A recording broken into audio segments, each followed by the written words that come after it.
नमस्कार, मैं उत्सव दुबे मध्य प्रदेश खोज में आपका स्वागत करता हूं। मध्य प्रदेश राज्य सेवा आयोग 2020 की तैयारियां चालू हो चुकी हैं तथा मध्य प्रदेश राज्य सेवा आयोग 19-20 की पूर्व जो प्रथम परीक्षा है, प्रारंभिक परीक्षा, जिसका रिजल्ट आने में कुछ विलंब हो रहा है, जिसका कारण यथावत सबको मालूम है, विश्व महामारी। इस विश्व महामारी के अंतर्गत जो लॉकडाउन हुआ है, बहुत सुनहरा अवसर प्राप्त किया है विद्यार्थियों के लिए। कारण यह है कि जो लोगों प्रारंभिक परीक्षा की तैयारी कर रहे थे, अगर उनका लक बाय चांस अगर पेपर निकलता है तो उनको मुख्य परीक्षा के लिए तैयारियों में बहुत ही अच्छा समय उपलब्ध हो चुका है।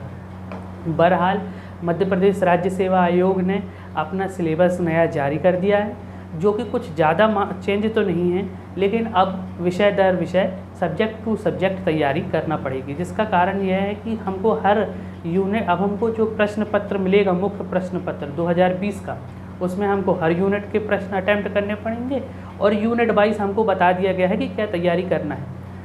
उसी के ध्यान में रखते हुए मध्य प्रदेश खोज चैनल ने आपके समक्ष अलग अलग विषयों की वीडियो जारी कर रहा है समय टू समय।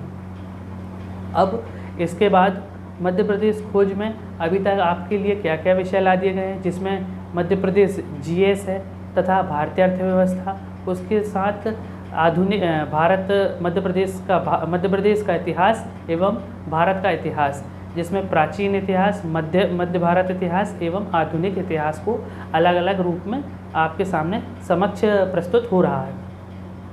अभी जो चल रहा है आपके समक्ष पीछे आप देख सकते हैं, भारतीय अर्थव्यवस्था। पिछली वीडियो में, जो पूर्व की वीडियो में, भारतीय अर्थव्यवस्थाओं की परिचय, प्रकार एवं उसके शाखा समझा दिए गए हैं। अब जो नई सीरीज़ चालू हुई है भारतीय अर्थव्यवस्था के अंतर्गत, वह है अर्थव्यवस्था के क्षेत्र। अर्थव्यवस्था के क्षेत्र में अभी तक हमने कुल 3 क्षेत्रों के बारे में जाना था तथा 2 अन्य क्षेत्र इसके और जाने थे। इसको हम एक ही वीडियो में ख़त्म करने की प्रयास करेंगे। यह वीडियो थोड़ा लंबा हो सकता है, तो आप अंत तक ज़रूर देखिए और प्लीज़ चैनल को सब्सक्राइब करिए, लाइक करिए और कमेंट ज़रूर करिए, कि जिससे हमको अपनी गलतियों में सुधार लाने का प्रयास कर सकें। इसके साथ हम अभी जो चल रहा है भारतीय अर्थव्यवस्था के क्षेत्र, अर्थव्यवस्था के क्षेत्र क्या है तथा अर्थव्यवस्था के क्षेत्र से क्या तात्पर्य है। अर्थव्यवस्था के क्षेत्र में अगर मौखिक तौर पर मैं बताना चाहूँ तो क्षेत्र हम उस चीज़ को बोलेंगे कि जो हमारे कैटेगरीज वाइज डिवाइड किए गए हैं, कि पहला कार्य हम किस कैटेगरी में करेंगे तथा दूसरा कार्य किस कैटेगरी में करेंगे तथा तीसरा कार्य किस कैटेगरी में करेंगे, है ना। सेक्टर, इंग्लिश में हम क्षेत्र में बोलेंगे सेक्टर। तथा अगर हम इसका उदाहरण लें, छोटा सा उदाहरण लें, अगर हम किसी एक बस्ती का उदाहरण लेते हैं या एक छोटे से गांव का उदाहरण लेते हैं, जहां प्राथमिक कार्य जो है कृषि है ना, तथा उसके बाद दूसरा सेक्टर या उसके नीचे का सेक्टर, जो द्वितीय क्षेत्र जो है, वह है उर्वरक बनाना, है ना, उर्वरक का क्षेत्र, उर्वरक उद्योग बोल सकते हैं हम एक प्रकार से। तथा तीसरा क्षेत्र हम ले सकते हैं, मतलब तृतीय सेक्टर जो हम लेंगे, तृतीय सेक्टर या थर्ड सेक्टर, वह लेंगे हम सेवा क्षेत्र ले लेते हैं, जो है मजदूरी को ले लेते हैं। तो यह है एक प्रकार का छोटा उदाहरण। अब इसी परिप्रेक्ष्य को अगर हम बड़े उदाहरण के रूप में प्रस्तुत करें, तो हम भारत के अर्थव्यवस्था के अंतर्गत अर्थव्यवस्था के क्षेत्र को भी इसी प्रकार बांटा गया है। जैसे कि प्राथमिक क्षेत्र, भारत का प्राथमिक कार्य कृषि है। कारण इसका यह है कि कृषि में ज़्यादा लोग सम्मिलित हैं तथा भारत की आत्मा गांव में बसती है और गांव का प्राथमिक कार्य कृषि है। ऐसा कहना बड़े बड़े परिभाषियों का है, जिन्होंने इसकी परिभाषा दी गई है, बड़े बड़े विद्वानों ने अपने मत दिए हैं इसके लिए। उसी के परिप्रेक्ष्य में आज जो हम पढ़ रहे हैं भारतीय अर्थव्यवस्था के अंतर्गत, वह है अर्थव्यवस्था का क्षेत्र। अगर प्रश्न पूछ लिया जाए मुख्य परीक्षा में कि आपको समझाना है भारतीय अर्थव्यवस्था के अंतर्गत अर्थव्यवस्था के क्षेत्र को समझाइए, तो सबसे पहले हम उसका परिचय देंगे। परिचय अर्थात उसकी परिभाषा गढ़ेंगे कि उसकी परिभाषा क्या है। तो उसको बहुत ही सरल रूप में आपके समक्ष प्रस्तुत किया गया है। आप यह लिख सकते हैं कि प्रत्येक अर्थव्यवस्था अपनी आर्थिक गतिविधियों को आय अर्जन करने के मामले में महात्मीकृत करना चाहता है। मतलब महात्मीकृत करना चाहता है मतलब बढ़ाना चाहता है, बड़े तौर पर बनाना चाहता है आय अर्जन के लिए, ताकि आर्थिक गतिविधियां लाभकारी से और आर्थिक लाभकारी हो सके, है ना। मतलब आर्थिक गतिविधियां जो हमारी हैं वह लाभकारी हो सके और उससे हमको आर्थिक लाभ मिल सके। ऐसी हमको हमारी आर्थिक लाभ प्राप्त करने के लिए आर्थिक गतिविधियों को बनाया गया है। उसी के आगे एक लाइन हम और एक अवश्य जोड़ना चाहेंगे कि चाहे आर्थिक संगठन की व्यवस्था कुछ भी हो, अर्थव्यवस्था की आर्थिक गतिविधियों को निम्नलिखित हम 3 श्रेणियों में बांटेंगे, है ना, जिन्हें हम अर्थव्यवस्था का क्षेत्र या सेक्टर कहते हैं। अभी आपने जाना आर्थिक गतिविधियां ही हमारे क्षेत्र को बनाती हैं। गतिविधियां से अर्थात है कार्य, तो हमारे जो कार्य रहेंगे वह क्षेत्र में डिवाइड होंगे। जैसे हमारा प्राथमिक कार्य कृषि है, तो उसी को हमने ध्यान में रखते हुए इस परिभाषा में समझाया है कि आर्थिक संगठन की व्यवस्थाएं कुछ भी हो सकती हैं। कुछ भी कैसे हो सकती हैं? जिनसे हमको और अर्थव्यवस्था में लाभ अर्जित होता है, जिसकी आर्थिक गतिविधियों से हमको आर्थिक गतिविधियों से लाभकारी और लाभ अर्जित करते हैं। उसी को हमने बांटा गया है 3 भागों में। जो 3 मुख्य पार्ट से हम भारत की अर्थव्यवस्था के क्षेत्र के अंतर्गत उनको 3 भागों में बांटा गया है। प्रथम क्षेत्र, द्वितीय क्षेत्र, तृतीय क्षेत्र। इसके उपरांत एक चीज़ और है कि अर्थव्यवस्था के क्षेत्र में कुल 3 क्षेत्र तो बांटे गए हैं, लेकिन इसके साथ साथ ही इसके अलावा भी 2 अन्य क्षेत्र भी बांटे गए हैं। अब यह ध्यान करने वाली चीज़ है कि अभी तक हमने यह पढ़ा है कि भारतीय अर्थव्यवस्था में तो कुल 3 ही क्षेत्र बताए गए हैं। प्रथम कृषि क्षेत्र, दूसरा औद्योगिक क्षेत्र तथा तीसरा जो बताया गया है सेवा क्षेत्र। इसके अलावा 2 अन्य क्षेत्र कौन कौन से हैं? इसके अलावा 2 अन्य क्षेत्र भी हैं, जैसे चौथा क्षेत्र एवं पंचम क्षेत्र। तो चौथा क्षेत्र जो है उसमें बौद्धिक संरक्षण है तथा 5वां जो क्षेत्र है वो उच्च स्तरीय निर्णय लेना है। तो कुल इस प्रकार 3 मुख्य सेक्टर तथा 2 अन्य सेक्टर भारतीय अर्थव्यवस्था के अंतर्गत आएंगे। इसके बाद क्या चीज़ एक डेफिनेशन और क्या दे सकते हैं आप इसमें आप यह लिख सकते हैं पॉइंट एक्स्ट्रा कि किसी अर्थव्यवस्था में उनके क्षेत्रों का सकल में क्या योगदान है और कितने लोग उन पर अपनी आजीविका के लिए निर्भर हैं। इन बातों के आधार पर अर्थव्यवस्था का नामकरण भी होता है। ठीक है, जैसे अभी आपने समझा कि कितने लोग उस कार्य से आजीविका प्राप्त करते हैं, उसी हिसाब से उस सेक्टर का नामकरण होता है। जैसे मैंने इस वीडियो के पूर्व में भी बताया उदाहरण के तौर पर कि एक बस्ती है जहाँ पर अधिकतर लोग आजीविका के तौर पर कृषि कार्य करते हैं, तो हमारा प्रथम क्षेत्र क्या हो जाएगा? कृषि।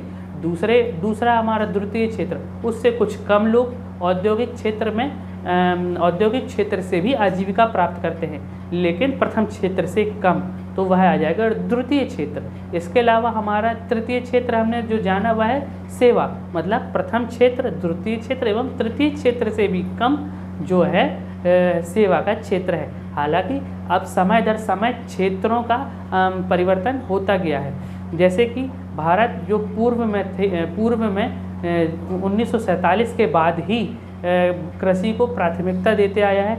उसका कारण है कि यहाँ पर कृषि आधारित उद्योग से जुड़े अधिकतर किसान ही हैं, लेकिन कुछ आर्थिक गतिविधियों के परिवर्तन के कारण भारत में अब जो है औद्योगिक क्षेत्र का विकास हो चुका है। तो कई लोग जो है औद्योगिक क्षेत्र में परिवर्तन हो चुके हैं, इसके अलावा सेवा क्षेत्र में भी परिवर्तित हो चुके हैं।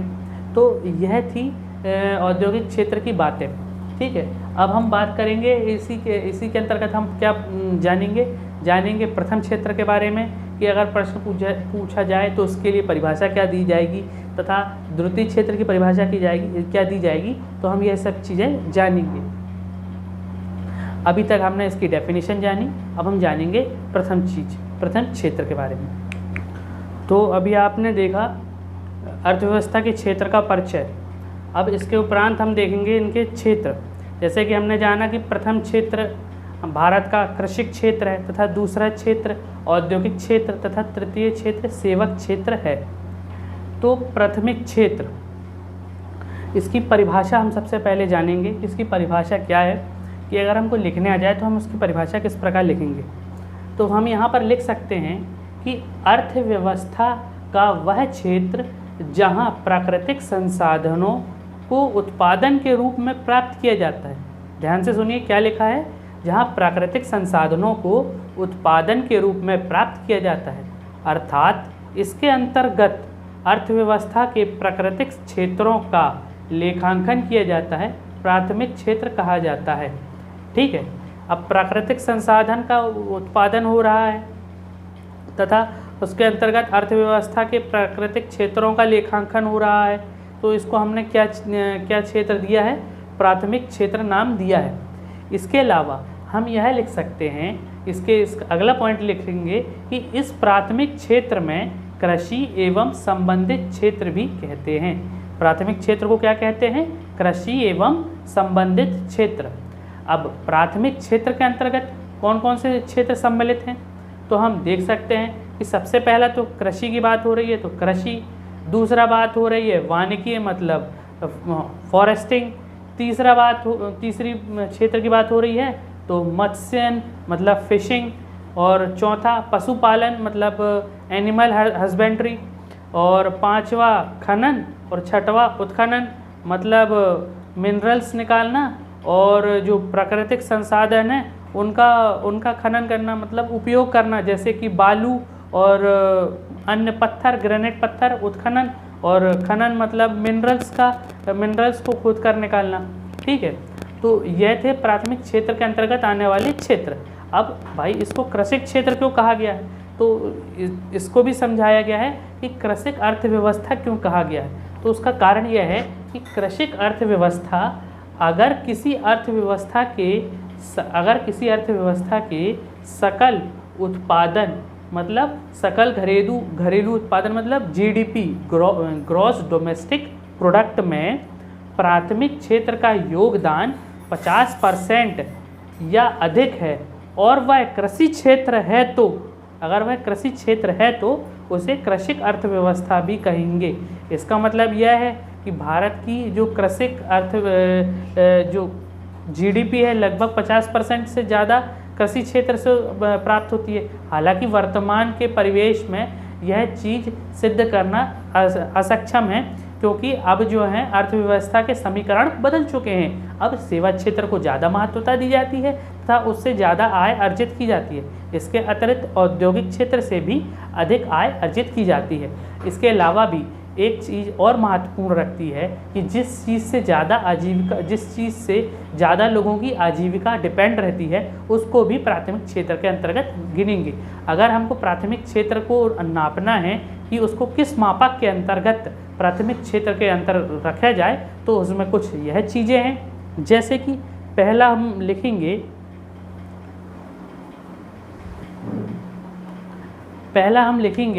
कि भाई उस क्षेत्र में आजीविका कितने लोगों की है,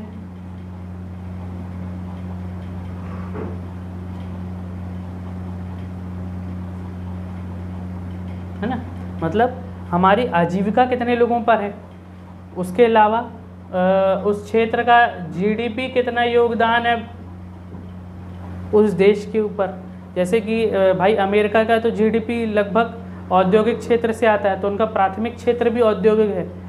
और हमारा जो लगभग जीडीपी तो अलग अलग क्षेत्रों से ज़्यादा आता है, लेकिन आजीविका का क्षेत्र जो हमारा अभी सबसे ज़्यादा योगदान वाला है वह है कृषि का क्षेत्र। तो इन सब मापक के कारण ही हम प्राथमिक क्षेत्र को कृषि क्षेत्र के अंतर्गत नापेंगे। अब इसके बाद हम एक पॉइंट और लिखेंगे, इसमें जो महत्वपूर्ण है मुख्य परीक्षा की दृष्टि से, वह यह लिख सकते हैं, जैसे कि मैंने बताया कि स्वतंत्रता प्राप्ति के क्या लिख सकते हैं, ध्यान से लिखिएगा कि स्वतंत्रता प्राप्ति के समय भारत एक ऐसी अर्थव्यवस्था था, एक कृषि अर्थव्यवस्था था, लेकिन आज इसकी सकल आय में हिस्सा घटकर 18% हो गया है। ध्यान से लिखिएगा, भारतीय स्वतंत्रता प्राप्ति के समय भारत एक कृषि अर्थव्यवस्था था, लेकिन इसकी सकल आय में हिस्सा घटकर 18% के आसपास रह गया है वर्तमान में, है ना।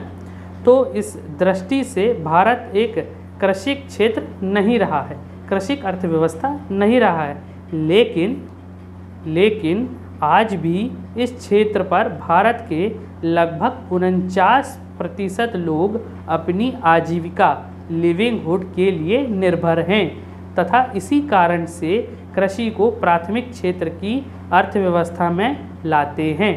ध्यान से आपने लिख लिया, यह पॉइंट जरूरी था लिखना कि स्वतंत्रता के प्राप्त जो भारत था वो कृषि अर्थव्यवस्था था, लेकिन सकल घरेलू उत्पादन जीडीपी में अब वर्तमान में इसका कितना हिस्सा रह गया, 18%। इसके बावजूद भी इसमें 49% लोगों की आजीविका जुड़ी है, इस कारण इसको प्राथमिक क्षेत्र के अंतर्गत लाएंगे। 49% मतलब भारत के जो 49% लोग हैं उनकी आजीविका का क्षेत्र कृषि ही है, तो हम उसको किस क्षेत्र के अंतर्गत लाएंगे, प्राथमिक क्षेत्र के अंतर्गत। और लास्ट में हम क्या पॉइंट जोड़ेंगे कि भारत में 49% लोगों की आजीविका कृषि होने के कारण यह प्राथमिक क्षेत्र है। ठीक है, तो यह था प्राथमिक क्षेत्र। अब हम इसके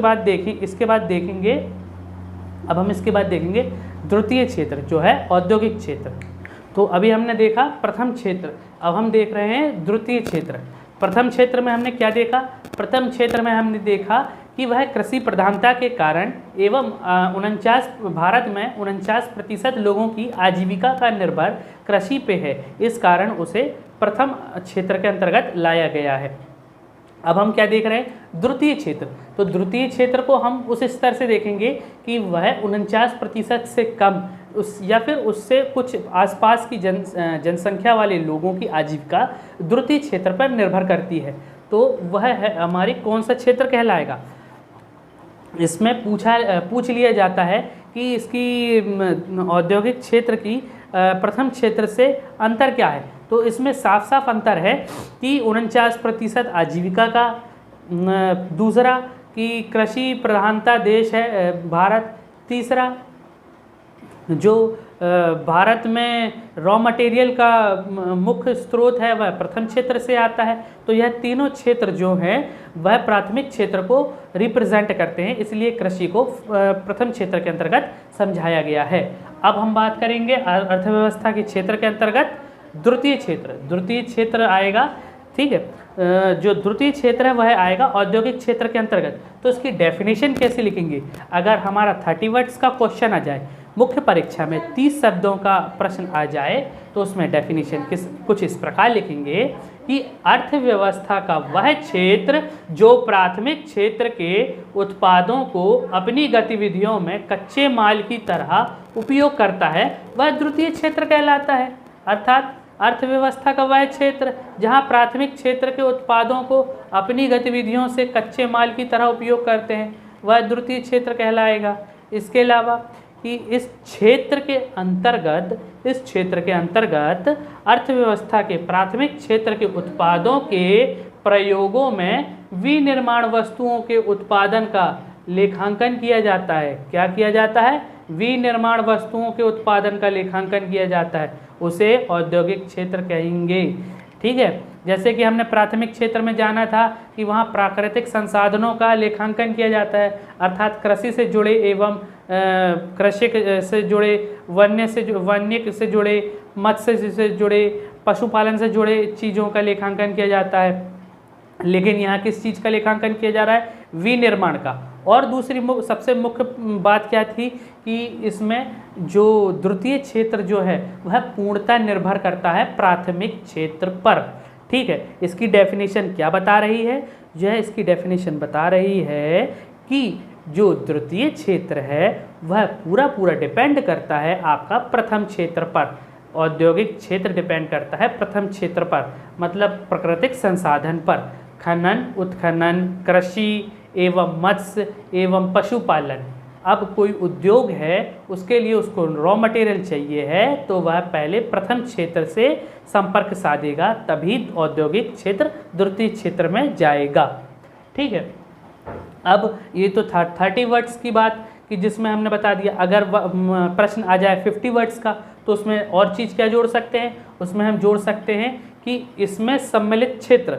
अब हम क्या बता सकते हैं साथ साथ कि इसके अंतर्गत सम्मिलित क्षेत्र, जैसे अर्थव्यवस्था के क्षेत्र के अंतर्गत जो प्रथम क्षेत्र था उसके अंतर्गत भी कुछ उप क्षेत्र थे, जैसे कृषि थे, खनन था, उत्खनन था, वाणिज्य था एवं मत्स्य था, मत्स्य पालन था, पशुपालन था, यह क्षेत्र थे। इसी प्रकार द्वितीय क्षेत्र में भी उसके उप क्षेत्र हैं। उप क्षेत्र में क्या क्या है, पहला है निर्माण, विनिर्माण, विद्युत एवं अन्य क्षेत्र, है ना। उसके बाद उसमें और क्या जोड़ सकते हैं 50 वर्ड्स में, उसमें यह लिख सकते हैं कि द्वितीय क्षेत्र या औद्योगिक क्षेत्र में रोजगार देने में देश में 24.3% हिस्सेदारी है द्वितीय क्षेत्र की।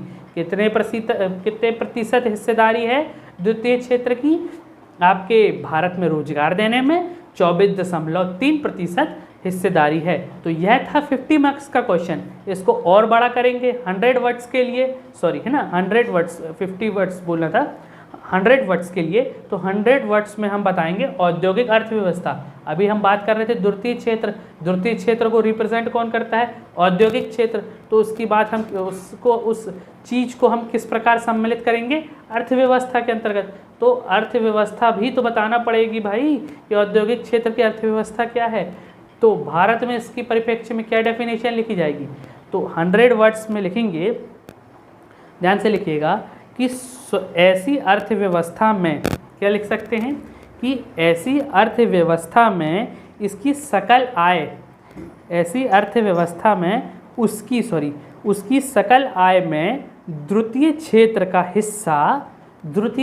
का हिस्सा 50% या अधिक रहता है। इस अनुपात में इस क्षेत्र पर लोगों की निर्भरता भी रहती है। ठीक है, इसके आगे लिखेंगे कि पूरा का पूरा यूरोप एवं अमेरिका द्वीप, पूरा का पूरा यूरोप एवं अमेरिका द्वीप इस स्थिति में रहता था जहां उन्हें औद्योगिक अर्थव्यवस्था का नाम दिया गया तथा यह स्थिति भारत में अभी तक नहीं आई है। यह स्थिति भारत में अभी तक नहीं आई है कि द्वितीय क्षेत्र का योगदान का स्तर बढ़ा हो, कि द्वितीय क्षेत्र का योगदान का स्तर बढ़ा हो, तथा इस स्थिति भी नहीं आई है कि जनसंख्या की निर्भरता द्वितीय क्षेत्र में हो। ठीक है, तो यह था द्वितीय क्षेत्र जो समझाया गया था कि औद्योगिक निर्भरता इसमें कितनी बढ़ गई है। भारत में औद्योगिक निर्भरता अभी तो उतनी चरम पर नहीं पहुंची है कि जिसमें अधिक से अधिक जनसंख्या का आजीविका उस पर डिपेंड हो। तो द्वितीय क्षेत्र इसलिए कहा गया है औद्योगिक क्षेत्र को कि इसकी निर्भरता प्राथमिक क्षेत्र से कम है। अब हम बात करेंगे तृतीय क्षेत्र के बारे में। प्राथमिक क्षेत्र तथा इसके अलावा देखा द्वितीय क्षेत्र। तो यह दोनों क्षेत्रों में हमने क्या देखा? प्रथम क्षेत्र हमने कृषि देखा, द्वितीय क्षेत्र हमने औद्योगिक देखा। इसके साथ साथ ही अब हम देख रहे हैं तृतीय क्षेत्र। तृतीय क्षेत्र में हम सेवा क्षेत्र को सम्मिलित करते हैं। सेवा क्षेत्र को सम्मिलित करते हैं, इसका तात्पर्य है कि भाई अभी हमने देखा कृषि को प्राथमिकता दी गई प्रथम क्षेत्र में, तथा दूसरे में हमने देखा कि औद्योगिक को प्राथमिकता दी गई। अब तीसरा क्षेत्र हम सेवा को क्यों दे रहे हैं? इसका तात्पर्य है कि इसकी हिस्सेदारी या जीडीपी भारत में अभी तक कम थी, या इसका आकलन या इसका परिवर्तन अभी तक कम था, या हिस्सा कम था भारत की जीडीपी में या सकल घरेलू उत्पाद में अभी इसका हिस्सा कम था। यह लोगों की आजीविका का निर्भरता तृतीय क्षेत्र में अभी कम था। लेकिन बदलते अर्थव्यवस्था के परिप्रेक्ष्य में अब यह कहना गलत नहीं है कि सेवा क्षेत्र औद्योगिक क्षेत्र तथा कृषि क्षेत्र से भी आगे निकल गया है। लेकिन अभी भी यह पढ़ा जाता है, समझा जाता है कि सेवा क्षेत्र को तृतीय क्षेत्र की कैटेगरी में रखा गया है ना। उसका कारण है कि कि इस पर डिपेंडेंसी वाली मतलब आजीविका वाली निर्भरता अभी कम है बजाय प्राथमिक क्षेत्र के और द्वितीय क्षेत्र के। तो तृतीय क्षेत्र की डेफिनेशन को हम कुछ इस प्रकार से समझाएंगे। अगर आ जाए कि 30 वर्ड्स में लिखिए सेवा क्षेत्र या तृतीय क्षेत्र के बारे में, तो लिख सकते हैं, हम लिखेंगे अर्थव्यवस्था के क्षेत्र के अंतर्गत तृतीय क्षेत्र या सेवा क्षेत्र की परिभाषा कुछ इस प्रकार गढ़ी गई है कि इसमें विभिन्न प्रकार की सेवाएं प्रदान की जाती हैं, इसलिए इस क्षेत्र को सेवा क्षेत्र कहते हैं। सीधा और सरल भाषा में लिखेंगे हम कि इसमें विभिन्न प्रकार की सेवाएं प्रदान की जाती हैं, इस कारण इसे सेवा क्षेत्र कहेंगे। ठीक, और अगली लाइन क्या लिखेंगे कि यह क्षेत्र अर्थव्यवस्था के, यह ध्यान देने वाली बात है कि यह क्षेत्र अर्थव्यवस्था के प्राथमिक क्षेत्र एवं द्वितीय क्षेत्र को अपनी उपयोग सेवाएं प्रदान करता है। बहुत ध्यान देने वाली बात है, यह तृतीय क्षेत्र भी है, लेकिन इसका महत्वपूर्ण या इसका बहुत ही ज़्यादा अति महत्वपूर्ण उपयोग प्राथमिक और द्वितीय क्षेत्र को पड़ता है। मतलब इसकी आवश्यकता पड़ती है प्राथमिक क्षेत्र को भी और द्वितीय क्षेत्र को भी, चाहे वह मजदूरी के परिप्रेक्ष्य में हो, चाहे वह बैंकिंग के या औद्योगिक में आपके इंजीनियर के परिप्रेक्ष्य में हो, या कोई आपका ITI किया हुआ प्रशिक्षण कौशल विकास किया हुआ कोई व्यक्ति के परिप्रेक्ष्य में हो, है ना। तो प्रथम और द्वितीय क्षेत्र दोनों उपयोगिता में अपनी सेवाएं प्रदान करता है तृतीय सेवक क्षेत्र। तो इसके बाद हम एक लाइन और जोड़ेंगे कि इस क्षेत्र में विभिन्न प्रकार की सेवाओं का उत्पादन किया जाता है। बहुत ध्यान देने वाली बात है कि अगर 30 वर्ड्स में अगर सीधा सीधा और सिंपल सरल भाषा में पूछ लिया जाए कि भाई सेवा क्षेत्र को गढ़िए तो बताइए, तो हम इस प्रकार की डेफिनेशन दे सकते हैं। अगर वही चीज़ पूछ ली जाए 50 वर्ड में, जैसे मैंने पूर्व में बताया, प्राथमिक क्षेत्र में भी, द्वितीय क्षेत्र में भी और तृतीय क्षेत्र में भी यही चीज़ आएगी कि तृतीय क्षेत्र के अंतर्गत भी सम्मिलित कुछ अन्य क्षेत्र हैं या उपक्षेत्र हैं। तो भारतीय अर्थव्यवस्था के अंतर्गत अर्थव्यवस्था के क्षेत्र में तृतीय क्षेत्र और उसका उपक्षेत्र, उसमें सम्मिलित उपक्षेत्र क्या क्या है। पहला तो हम लिख लेंगे भाई उपक्षेत्र में कि परिवहन एवं संचार, उसके बाद क्या लिख लेंगे बैंकिंग, उसके बाद क्या लिख लेंगे बीमा, उसके बाद क्या लिख लेंगे भंडारण, उसके बाद व्यापार, उसके बाद सामुदायिक सेवाएं। तो कुछ इस प्रकार की जो बातें हैं वह आएंगी। अब बात करेंगे तृतीय क्षेत्र के अंतर्गत। तृतीय क्षेत्र के अंतर्गत में यह तो थी हमारे उपक्षेत्र की बात है। अब इसमें एक महत्वपूर्ण लाइन है, अगर 50 वर्ड का प्रश्न आ जाए तो उसमें अभी तक तो हमने इतनी इसकी डेफिनेशन, उसके अंतर्गत उपक्षेत्र, और एक महत्वपूर्ण लाइन जो लिखेंगे वह यह लिखेंगे कि तृतीय क्षेत्र से भारतीय रोजगार में कुल हिस्सा 26.9% देता है। मतलब द्वितीय क्षेत्र से भी ज़्यादा रोजगार प्रदान करता है तृतीय क्षेत्र या सेवक क्षेत्र, लेकिन इसकी उपयोगिता निर्भर करती है प्राथमिक क्षेत्र और द्वितीय क्षेत्र में, इसलिए इसको रखा जाएगा तृतीय क्षेत्र में। ठीक है, जो सही डेफिनेशन वह यह इस प्रकार है कि भाई लोगों का प्रश्न उठता है कि जब सेवा क्षेत्र इतनी अधिक मात्रा में रोजगार उत्पन्न कराता है, आ जाइए, इतनी अधिक मात्रा में रोजगार उत्पन्न कराता है ना, घूम के चले, इतनी अधिक मात्रा में रोजगार उत्पन्न कराता है, तो इसको प्राथमिक क्षेत्र या द्वितीय क्षेत्र में क्यों नहीं रखते। उसका कारण है कि इसकी निर्भरता, अगर प्राथमिक और द्वितीय क्षेत्र नहीं होंगे तो सेवा क्षेत्र का कोई उपयोग नहीं होगा, इसलिए इसको तीसरे पायदान पे रखा गया है, जिसका उपयोग प्राथमिक क्षेत्र को तो मिलता ही मिलता है तथा द्वितीय क्षेत्र को भी मिलता है बराबर। अगर अब हम इस प्रश्न को 100 वर्ड्स में लिखना हो, है ना, 100 वर्ड्स में लिखना हो तो कैसे लिखेंगे, वह इस प्रकार लिखेंगे कि भाई सेवा की अर्थव्यवस्था, अभी तक हमने क्या क्या देखा, कृषि अर्थव्यवस्था, दूसरा देखा औद्योगिक अर्थव्यवस्था, अब हम तीसरा देखेंगे सेवा की अर्थव्यवस्था, जब भाई चीज़ क्षेत्र में आपके डिवाइड हो चुके हैं, सेक्टर में डिवाइड हो चुके हैं, इनकी जीडीपी या सकल घरेलू उत्पाद भी अलग अलग है, इनकी आजीविका की निर्भरता भी अलग अलग है, तो इनकी अर्थव्यवस्थाएं भी सबसे विभिन्न होंगी। तो उसमें अभी तक हमने देखी इसकी डेफिनेशन, इसके उपक्षेत्र तथा इस पे आने वाली कुछ एनालिसिस, कुछ गणना, जो कि थी 26.9% रोजगार देती है। अब हम देखेंगे सेवा क्षेत्र के अंतर, सेवा की अर्थव्यवस्था या सर्विस इकोनॉमी। तो आप अभी तक इतना लिख लीजिए, वीडियो को पॉज करिए, इतना लिखिए। इसके बाद जो मैं बोल रहा हूँ वह 100 वर्ड्स के लिए बहुत उपयोगी है, आपके मेंस के पेपर के लिए बहुत उपयोगी और बहुत ही सरल भाषा में आपके समक्ष उपलब्ध है। ठीक है, समझ रहे हैं ना कि सरल भाषा में आपके लिए उपलब्ध है। तो आप क्या लिखेंगे सेवा अर्थव्यवस्था में?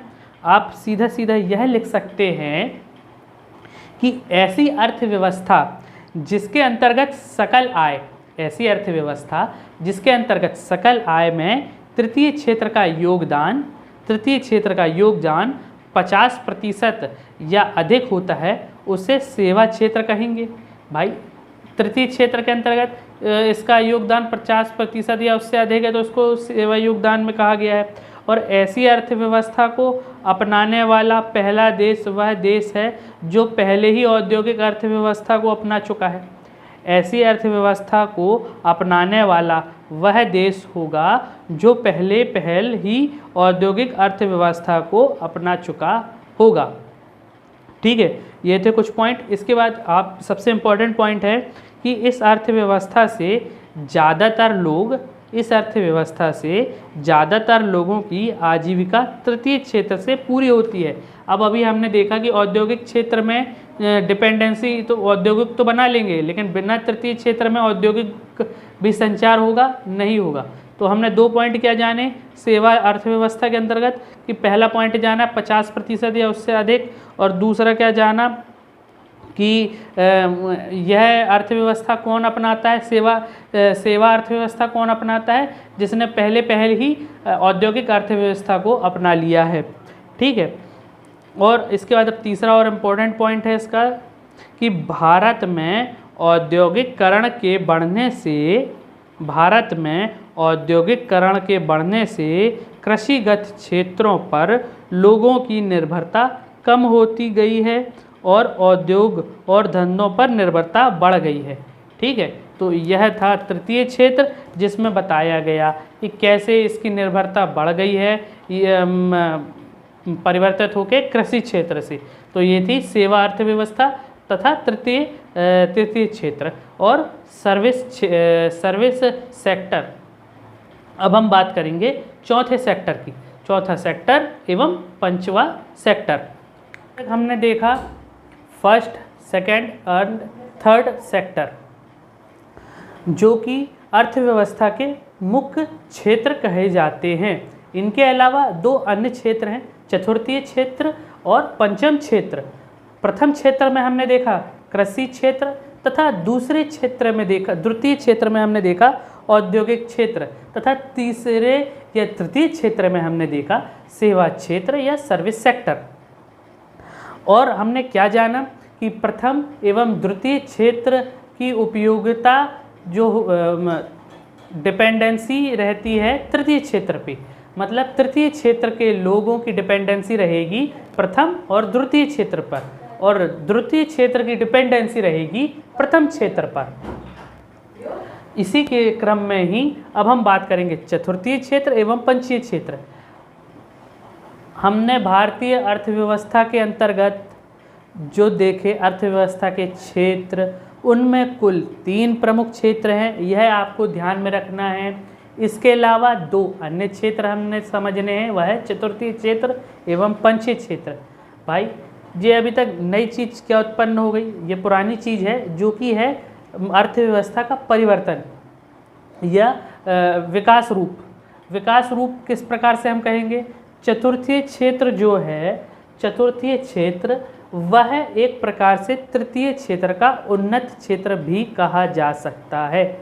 इसको प्रश्न पत्र पर पूछने की संभावना तो कम होती है, लेकिन हर चीज़ का हम गारंटी नहीं दे सकते। अगर आ जाए तो हम कैसे लिखेंगे, तो उसमें अगर 30 मार्क्स का 30 वर्ड्स का अगर प्रश्न आ जाए कि चतुर्थीय क्षेत्र को समझाएं, भारतीय अर्थव्यवस्था के अंतर्गत अर्थव्यवस्था के क्षेत्र के अंतर चतुर्थीय क्षेत्र को समझाएं, तो उसको इस प्रकार समझा सकते हैं सरल भाषा में कि चतुर्थीय क्षेत्र तृतीय क्षेत्र का एक उन्नत रूप है, क्योंकि इसमें ज्ञान क्षेत्र से संबंधित सेवाएं सम्मिलित की जाती हैं। कैसी सेवाएं? ज्ञान क्षेत्र से सम्मिलित सेवाएं सम्मिलित की जाती हैं।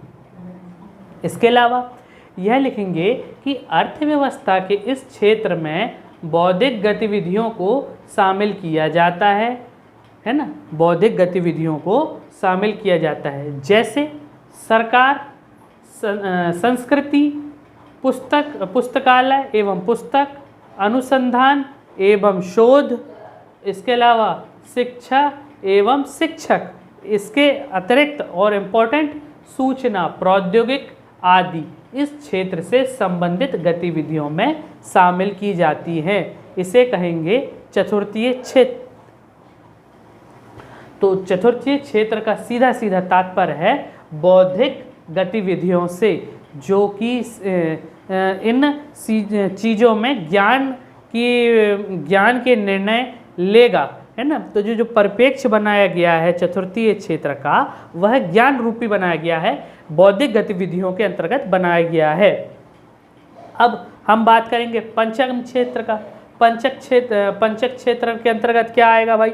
अभी हमने बात कर ली बौद्धिक गतिविधियों की, इसके अलावा और कि चतुर्थीय क्षेत्र जो है तृतीय क्षेत्र का उन्नत रूप है। अब और क्या है? पंचक क्षेत्र कौन सा बन जाएगा भाई? मुख्य क्षेत्र तो मुख्य कार्य तो विभाजित कर दिए गए हैं, लेकिन इससे पृथक होकर पंचक क्षेत्र को भी बनाया गया है। पंचक क्षेत्र में क्या बनाया गया है? इसकी डेफिनेशन बहुत ही सरल भाषा में लिखी गई है कि पंचक क्षेत्र उच्च किस्म की सेवाओं से सम्मिलित है। पंचक क्षेत्र उच्च किस्म की सेवाओं से सम्मिलित है। इस क्षेत्र में गोल्ड प्रोफेशनल, है ना, क्या कौन सा प्रोफेशन? गोल्ड प्रोफेशन को शामिल किया जाता है। अब भाई ये गोल्ड प्रोफेशन कौन कौन से होते हैं? जो अपने अपने क्षेत्र के उच्च विशेषज्ञ होते हैं, उनको बोलेंगे गोल्ड प्रोफेशन, है ना। अपने अपने क्षेत्र मतलब भाई बात कर लें औद्योगिक क्षेत्र की, है ना, बात कर लें संस्कृति की, बात कर लें सरकार की, बात कर लें शिक्षा की, बात कर लें अनुसंधान की, यह सारी चीज़ें, है ना। अब क्या लिखेंगे? इसको कैसे समझाएंगे कि समाज या अर्थव्यवस्था में उच्च स्तरीय निर्णय लेने वाले, ध्यान से सुनिएगा कि समाज या अर्थव्यवस्था में उच्च स्तरीय निर्णय लेने वाले संस्थानों जैसे सरकार, विश्वविद्यालय, मीडिया, विज्ञान एवं गैर लाभकारी संस्थान आदि को शामिल किया जाएगा। किस में शामिल किया जाएगा? पंचक क्षेत्र में। तो ये थे कुल अर्थव्यवस्था के 5 क्षेत्र, 3 मुख्य क्षेत्र एवं 2 अन्य क्षेत्र। आज हमने जाना भारतीय अर्थव्यवस्था के अंतर्गत हमने जाना अर्थव्यवस्था के क्षेत्र। प्रथम क्षेत्र कृषि क्षेत्र, द्वितीय क्षेत्र औद्योगिक क्षेत्र, तृतीय क्षेत्र सेवा क्षेत्र, चतुर्थीय क्षेत्र बौद्धिक गतिविधियां, पंचम क्षेत्र हमने देखा उच्च स्तरीय निर्णय। कुल मिला के 5 क्षेत्र, 3 मुख्य क्षेत्र, 2 अन्य क्षेत्र। तो आज यहाँ समाप्त होता है अर्थव्यवस्था के क्षेत्र। अब जो अगला चालू होगा हमारा क्या होगा? आर्थिक विकास एवं आर्थिक समृद्धि। तो भारतीय अर्थव्यवस्था में ये कड़ी यहीं समाप्त होती है। अब अगला वीडियो आएगा आपका भारतीय अर्थव्यवस्था के परिप्रेक्ष्य में आर्थिक विकास एवं आर्थिक समृद्धि का। आशा करता हूँ आपको वीडियो में जो मैंने पढ़ाने की कोशिश करी है समझ में आया होगा। और साथ ही साथ मैं आपसे अनुरोध करूँगा कि प्लीज़ चैनल को सब्सक्राइब करिए, लाइक करिए और कमेंट अवश्य दीजिए, जिससे अगर मेरी कोई भूल चूक हुई हो तो उसको मैं सुधार सकूं और एक चीज़ और मैं आज से चालू कर रहा हूँ कि जो हार्ड कॉपी नोट्स हैं वह डिस्क्रिप्शन में लिंक में मैं नीचे डाल दूँगा, डिस्क्रिप्शन की लिंक मैं नीचे डाल दूँगा, जिससे सॉफ्ट कॉपी भी आपको लिखित जो नोट्स हैं वो पूरे के पूरे मुहैया हो जाए। तो जो भी स्टूडेंट या अभ्यर्थी चाहता है कि उसको नोट्स बनाने में अगर कुछ दिक्कत हो रही है या वो सिर्फ पढ़ पाता है, तो उनकी जैसे कि मैंने मैसेज कमेंट्स पढ़े कि कई अभ्यर्थी सिर्फ वीडियो देख पाते हैं, नोट्स नहीं बना पा रहे हैं, तो उनकी सहूलियत के हिसाब से मैंने अब यह कार्य भी चालू कर दिया है कि जो मैं पढ़ाऊँगा जिस दिन, उसके सॉफ्ट कॉपी में लिंक डिस्क्रिप्शन में नीचे डाल दिया करूँगा, जिससे उनको और सरल हो जाए। मेरा उद्देश्य है कि अधिक से अधिक लोगों को ये वीडियो शेयर हो, जो लोग पढ़ नहीं पाते, जो या फिर अपने पढ़ाई को पूर्ण समय नहीं दे पाते, उनका पढ़ाई का कार्य रुके नहीं, धीरे धीरे चलता रहे। तो यह था भारतीय अर्थव्यवस्था के अंतर्गत अर्थव्यवस्था के क्षेत्र। आशा करता हूँ आपको समझ में आया होगा। जय हिंद।